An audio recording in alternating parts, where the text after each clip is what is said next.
ഞാനൊക്കെ വിഷുവിനെക്കാളും ഓണത്തെക്കാളും ഏറ്റവും കൂടുതൽ ആഘോഷിച്ചിരുന്ന ദിവസം എന്ന് പറയുന്നത് ശിവരാത്രിയായിരുന്നു കേട്ടോ. കാരണം എന്താണെന്ന് വെച്ചാൽ ഞങ്ങളുടെ നാട്ടിലൊരു ശിവക്ഷേത്രമുണ്ട്. അപ്പോൾ നമുക്ക് എല്ലാ വർഷവും ആ ശിവരാത്രിക്ക് അവിടെ 7-8 ദിവസം ഉത്സവമുണ്ട്. അപ്പോൾ ഞങ്ങൾ നാട്ടിലെല്ലാം ഒരുമിച്ച് കൂടുക. നമ്മുടെ നാട്ടുകാരുടെ ഉത്സവം എന്ന് വേണമെങ്കിൽ പറയാം. ഒരുമിച്ചിരിക്കുക, പിന്നെ അതുപോലെ തന്നെ അന്നദാനം കഴിക്കാൻ വരിക, പിന്നെ എല്ലാവരും ഒത്തുചേരൽ, എല്ലാ കുടുംബക്കാരും എത്തുക, പിന്നെ അങ്ങനെയൊക്കെ ഉണ്ടായിരുന്നു. അപ്പോൾ അത് മാത്രമല്ല ശിവരാത്രിക്ക് ഉറക്കൊഴിഞ്ഞ് വ്രതം എടുത്തിരിക്കുക.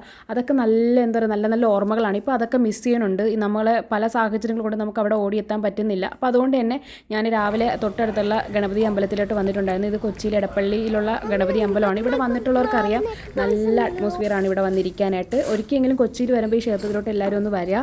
നമുക്കെന്താ പറയുക മറ്റുള്ള ക്ഷേത്രങ്ങളെ അപേക്ഷിച്ച് കുറച്ചുകൂടെ എന്താ പറയുക വന്നിരിക്കാനൊക്കെ തോന്നുന്നൊരു ക്ഷേത്രമാണ്.